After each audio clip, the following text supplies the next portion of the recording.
안녕하세요. 김지연입니다.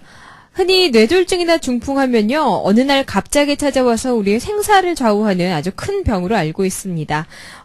우리의 작은 생활 습관들이 뇌졸중으로 이어질 수 있다고 하는데요. 평소 자신의 몸에 관심을 가지고 잘못된 생활 습관만 바로 잡아도 충분히 예방할 수 있다고 합니다. 오늘은 대전대학교 둔산한방병원 중풍신경센터의 김윤식 교수님 모시고 뇌졸중의 원인과 예방법에 대해서 들어보겠습니다. 반갑습니다.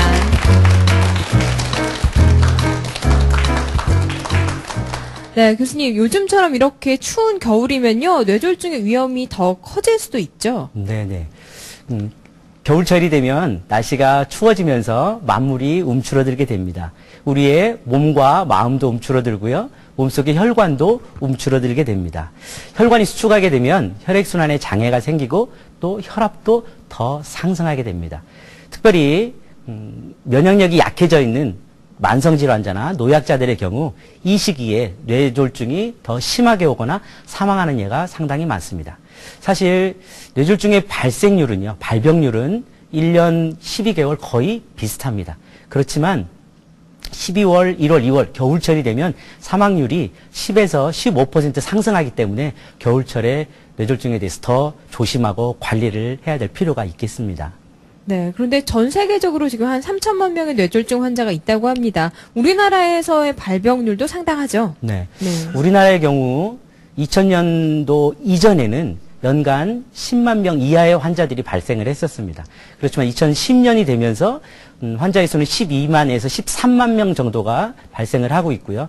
평균 수명이 증가됨에 따라 2030년경에는 약 30만 명이 뇌졸중이 발생할 것으로 예측을 하고 있습니다.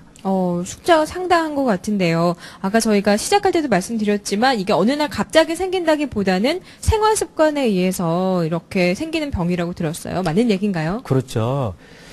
뇌졸중으로 입원하시는 환자분들의 공통적인 특징이 있습니다. 보통은 고혈압이나 심장병, 당뇨, 고지혈증을 가지신 분들이 많고요. 흡연이나 과도한 음주를 하시는 분들이 많습니다. 이런 분들이 심한 충격이나 스트레스를 받았을 때, 그리고 심한 운동을 했을 때, 과로했을 때, 또 찬바람을 심하게 맞았을 때, 또 변을 보는 도중에 또 쓰러져서 오시는 경우가 많습니다. 특별히 환자분들의 70에서 80% 정도가 고혈압을 최근에 관리하지 못했습니다라고 하시는 분들이 많기 때문에 생활 습관에 의해서 병이 오는 질병이다라고 해도 과언이 아닐 듯 싶습니다. 네. 그런데 사실 이 뇌졸중이 얼마나 위험한 질병인지 모르고 계시는 분들도 많으신 것 같아요. 이 뇌졸중의 위험성에 대해서 조금 설명 좀 부탁드립니다. 네. 통계청 자료에 의하면 1년 동안 암으로 사망하시는 분들이 6만 7천 명 정도, 뇌졸중으로 사망하는 경우가 3만 4천 명 정도로 뇌졸중이 사망률 2위가 되겠습니다. 그렇지만 암이 다양한 부위에서 발생하는 것이기 때문에 뇌졸중이 단일 질환으로는 1번, 1순위라고 말씀드릴 수 있겠습니다. 네, 단일 질환으로선 사망 1위 뇌졸중입니다. 제대로 알고 미리 대처하는 게 무엇보다도 중요할 것 같은데요. 그래서 오늘 이 뇌졸중의 원인과 증상, 예방법까지 대전대학교 한방병원의 김윤식 교수님 모시고 강의 박수로 청해 들어보겠습니다.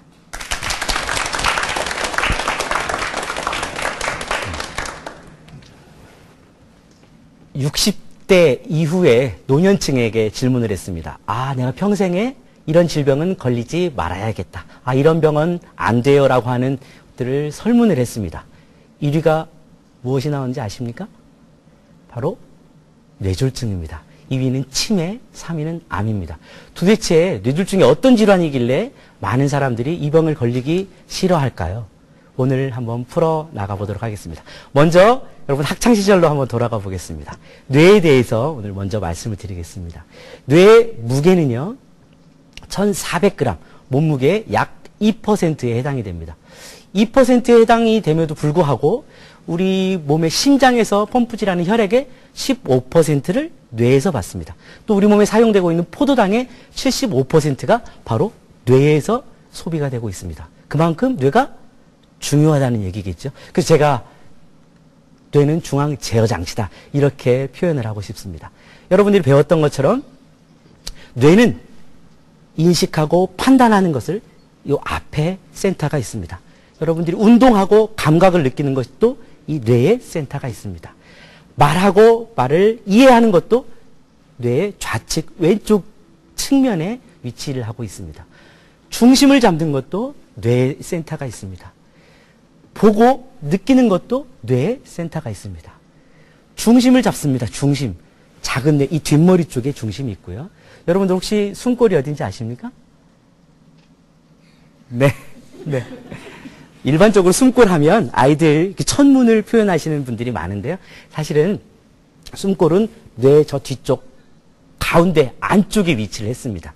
뇌교 연수라고도 표현을 하고요. 뇌교 연수는 심장의 박동과 호흡 그리고 삼키는 기능, 사람이 깨어있게 하는 그런 센터가 있는 곳이 되겠습니다. 그런데 조물주께서 우리 사람의 뇌를 더 튼튼하게 만들었으면 참 좋았을 텐데요. 뇌는 세포가 한번 죽으면 다시 살아나지 않습니다. 바꿀 수도 없습니다. 많은 사람들이 신장도 바꿉니다. 또 뼈도 바꿉니다. 혈액도 바꿉니다. 골수도 바꿉니다. 요즘은 피부도 바꾸죠. 그렇죠? 그렇지만 뇌는 한번 죽으면 바꿀 수가 없습니다. 그리고 재생이 되지가 않습니다. 그렇기 때문에 뇌 손상이 되면 사망부터 시작해서 많은 증상을 남기기 때문에 예후가 좋지도 않고요. 또 후유증이 많아서 사회에 복귀하는 일이 굉장히 드뭅니다. 그리고 평생 재발이 여러 차례 있기 때문에 평생을 치료해야 되는 그런 병이기도 하고요. 정말 무섭고 어려운 병이 되겠습니다. 그러면 뇌졸중은 어떤 것이 있을까요? 뇌졸중은 크게 두 가지로 나눌 수가 있습니다. 첫 번째는 뇌혈관이 막히는 것이고요. 뇌경색이라고 표현을 합니다. 또 하나는 뇌출혈입니다. 그렇지만 한 가지 아셔야 될 것은 뇌경색, 뇌출혈이 혈관이 막히고 터짐으로 인해서 뇌세포가 손상을 입는다는 겁니다. 뇌세포가 죽는다는 것이죠. 뇌세포가 죽기 때문에 증상이 나타나는 것입니다. 자, 그렇다면 뇌졸중의 원인이 무엇일까요? 많이 아실 겁니다. 뇌졸중의 가장 적은요, 고혈압입니다. 고혈압이 뇌졸중의 최대의 적입니다. 자, 한번 여러분 손 안에 반죽이, 밀가루 반죽이 있다고 한번 생각을 해보십시오.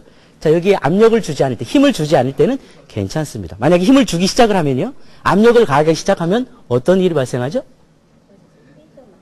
삐져나옵니다. 어디엔가 빠져나오려고 합니다. 고혈압이 발생하면 심장에서 펌프질하던 피가 압력 때문에 어디로든 빠져나가려고 합니다. 그때 약해져 있는 혈관이 찢어지게 됩니다. 이게 바로 뇌출혈입니다.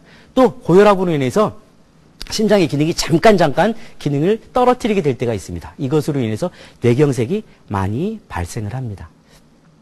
자, 두 번째는 심장병입니다. 우리 협심증, 심근경색, 우리 허혈성 심질환이라고 얘기를 하죠. 그리고 부정맥이 있습니다.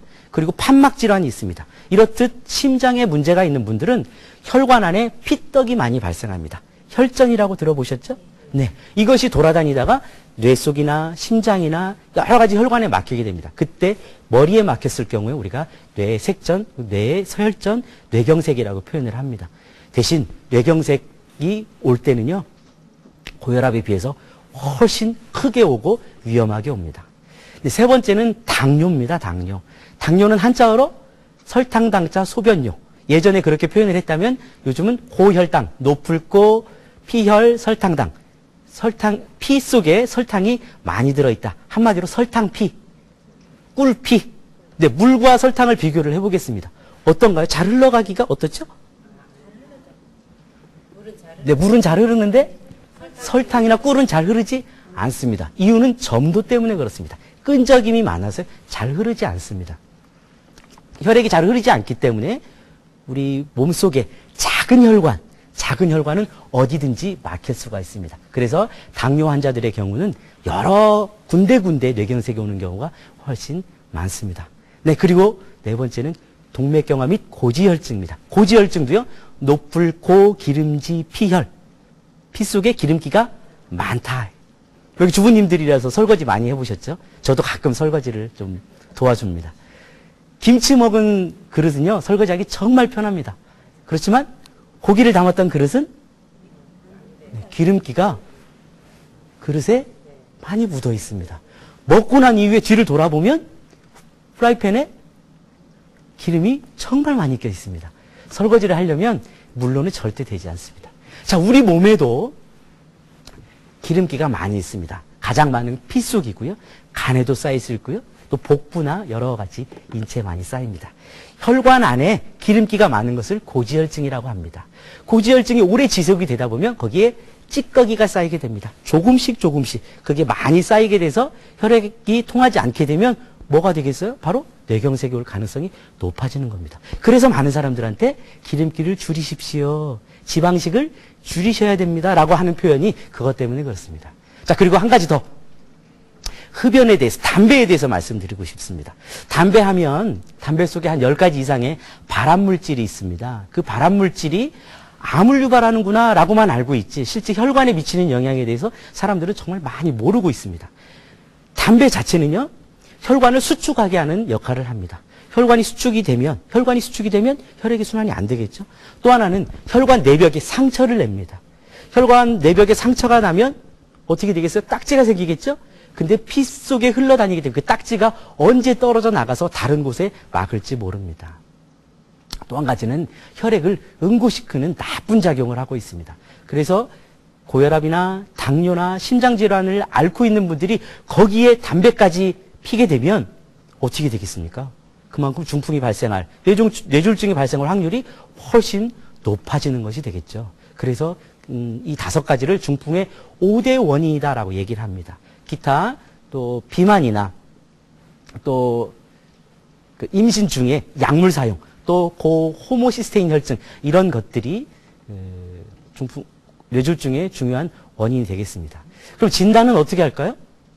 병원에 오셔야 되겠죠? 개인들이 알기는 쉽지 않습니다. 보통은 CT나 MRI, MRA를 촬영을 해보면 쉽게 판단을 할 수가 있습니다. 자, 그러면 중풍 증상이 무엇이 있을까요? 중풍 증상은 동일하지 않습니다. 뇌가 하는 일들이 다양하다는 것을 조금 전에 말씀을 드렸습니다. 3대 증상은요, 의식장애, 언어장애, 운동장애입니다. 의식장애라는 것은 출혈이나 경색이 크게 왔을 경우, 또 하나는 숨골에 병변이 왔을 경우, 의식장애가 가장 많습니다. 언어장애도 많습니다. 말이 둔해서 표현을 잘 못하는 분들이 있습니다. 또 말을 하고 싶은데 잘 입에서 안 나오는 경우가 있습니다. 생각은 나지만 머뭇머뭇. 제가 지금 이름이 이렇게 하는 것처럼 이름을 물어봤는데 이름이 생각이 안 나는 이런 것들도 뇌졸중의 증상 중에 하나가 되겠습니다. 그 외에도 머릿속 어느 곳에 와 있냐에 따라서 뒷머리 쪽에 오면 중심을 못 잡습니다. 걸어보라고 그러면 술 취한 듯이 이렇게 걷습니다. 나 술 먹었다고 이렇게 오해하시는 분들이 많이 있습니다. 어떤 경우는 시야장애가 생깁니다. 어떤 경우는 물체가 2개로 보입니다. 어떤 경우는 사례가 심하게 들려서 음식을 못 먹는 분, 일주일째 사례가 이런 분들이 많이 있습니다. 회전하는 어지러움이 아니고 걷는데 이상해. 나 자꾸 땅바닥 이상한 데를 걷는 것 같아. 이렇게 표현하시는 분들도 뇌졸중의 증상 중에 하나가 되겠습니다. 자, 그러면 이 뇌졸중의 치료는 어떻게 하느냐? 뇌졸중의 치료는 사실 급성기 일주일이 가장 중요합니다. 뇌경색이 생기고 뇌출혈이 생기면 그 주변 조직이 붓습니다. 세포 독성으로 인해서 압박을 많이 주기 때문에 일주일 동안 그 압박을 최대한 줄이고 부종을 줄이는 것이 치료의 관건이 되겠습니다. 자, 그러면 뇌졸중의 정의와 또 진단과 또 증상, 또 이런 여러 가지들을 제가 설명을 드렸는데요. 그럼 건강한 삶을 위해서 여러분들이 어떻게 하면 좋을까요? 결론을 한번 내보도록 하겠습니다. 많은 원인 질환이 있지만 이것만은 꼭 지켜주셨으면 좋겠습니다. 특히 혈압을 120에 80 이하로 정상으로 맞추시는 것이 가장 중요한 지름길이 되겠습니다. 환자분들이 저한테 묻습니다. 교수님, 뇌졸중을 예방하려면 무엇을 가장 먼저 해야 될까요? 저는 그렇게 얘기합니다. 혈압 관리하십시오. 네, 그리고 식사는 소량, 육식보다는 채식 위주로 하시는 게 좋습니다. 금연은 절대적인 거죠. 담배는 과감하게 끊어버리셔야 됩니다. 스트레스는 그리고 한 방에 날려버립니다. 한 방에. 그렇다고 스트레스 풀기 위해서 어디를 일어나는 얘기는 아닙니다. 스트레스는 우리 몸에서 최적이기 때문에 버리라 이런 말입니다. 마음을 편히 갖고요. 그리고 과로하는 것도 좋지가 않습니다. 괄호를 삼가셔야 됩니다. 그리고 한 가지 더 추가하자면 많이 걸으십시오. 많이 걸으십시오. 누워있는 것은 죽는 연습입니다. 걷는 것은 사는 연습입니다. 여러분들 제가 말씀드린 이 생활 수칙들을 잘 지키셔서 건강한 삶을 또 영위하시기를 부탁을 드리겠습니다. 이상 마치겠습니다. 네, 큰 박수 부탁드립니다. 네, 강의 아주 잘 들었습니다. 무엇보다도 예방이 아주 중요한 그런 질병인 것 같습니다. 내 몸에 조금 더 관심을 가지는 것이 아주 중요할 것 같은데요. 교수님, 아까 의심 증상들을 설명을 해주셨는데요. 다시 한 번만 좀 짚어주시겠어요? 네. 날씨가 흐려지고 비가 오려고 하면 사람들이 느낍니다. 어르신들은 뼈마디가 쑤시고 아프다. 뭐 이렇게 표현하고 바람이 부는 걸 보고 아, 내일 비가 오겠구나. 우중충한 걸 보니 비가 오겠구나라고 많이 얘기를 합니다. 그것처럼 뇌졸중도 전조 증상이 있습니다. 통계를 보면 말이 잠깐 둔했다가 회복이 되고 한쪽으로 힘이 빠졌다가 회복이 되고 심하게 저렸다가 회복이 되고 물체가 두 개로 보였다가 회복이 되고 중심을 잘 못 잡는 것 같다가 회복이 되고 이런 경우를 경험한 이후에 뇌졸중이 왔습니다. 라고 하는 사람들이 참 많습니다. 그래서 여러분들이 그런 증상이 있을 때는 속히 뇌졸중을 치료할 수 있는 전문기관으로 빨리 내원을 하셔야 되겠습니다. 네, 지금 말씀해 주셨는데요. 그러니까 병원에 빨리 찾아가는 게 가장 중요한 건가요? 초기에는요? 네. 의학적으로 발병 3시간 이내가 골든타임이라고 표현을 합니다. 이 시기에 병원에 내원하게 되면 보통 혈전 용해수를 쓰게 되는데요. 혈전 용해수를 쓰게 되면 막혔던 혈관을 뚫을 수 있는 거지 죽은 세포는 살릴 수가 없습니다. 단 죽은 세포 주변에 여러 가지 뇌혈류에 이상이 생기기 때문에 그것을 개선시키는데 조금 도움을 줄 뿐이다라는 것들을 아셨으면 좋겠습니다. 그리고 여러분이 그것을 사용하지 않았다 할지라도 여러 가지 치료를 통해서 뇌 주변에 손상된 주변의 조직들을 많이 살릴 수 있기 때문에 뭐 크게 걱정하지 않고 빨리 병원으로 내원하시는 것이 좋을 것 같습니다. 네. 아까도 뭐 이것저것 얘기해 주시긴 하셨지만요. 뇌졸중에 혹시 좋은 음식이라던가 아니면 피해야 할 음식 그런 것도 있을까요? 말씀드린 것처럼 혈압을 높이는 음식이라면 사실 금해야 됩니다. 또 기름기가 많은 음식들이 지방을 많이 또 늘리기 때문에 그런 것도 줄여셔야 되겠죠. 말씀드린 대로 채식 위주가 좋을 것 같고요. 또 당뇨가 없는 분이라면 풍성하게 과일을 드시는 것도 굉장히 좋을 것 같습니다. 운동도 좀 도움이 될까요? 그렇죠. 적정한 운동이 필요합니다. 과하게 운동하는 분들이 많이 쓰러집니다. 특별히 겨울철에는요, 몸을 따뜻하게 하고 운동을 좀 해주셔야 좋을 것 같습니다. 네, 겨울철이니까요. 운동도 너무 무리하시면 안 되니까요. 이렇게 몸 따뜻하게 해서 운동하시면 좋을 것 같습니다.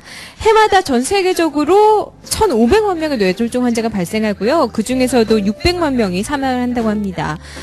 내 몸에 나타나는 증상에 조금 더 관심을 가지고 조금 기울이신다면요. 이 뇌졸중이라는 질병도 예방할 수 있을 것 같습니다. 오늘 방송 여기까지입니다. 행복한 저녁 시간 보내시고요. 저희는 다음 주에 다시 찾아뵙겠습니다.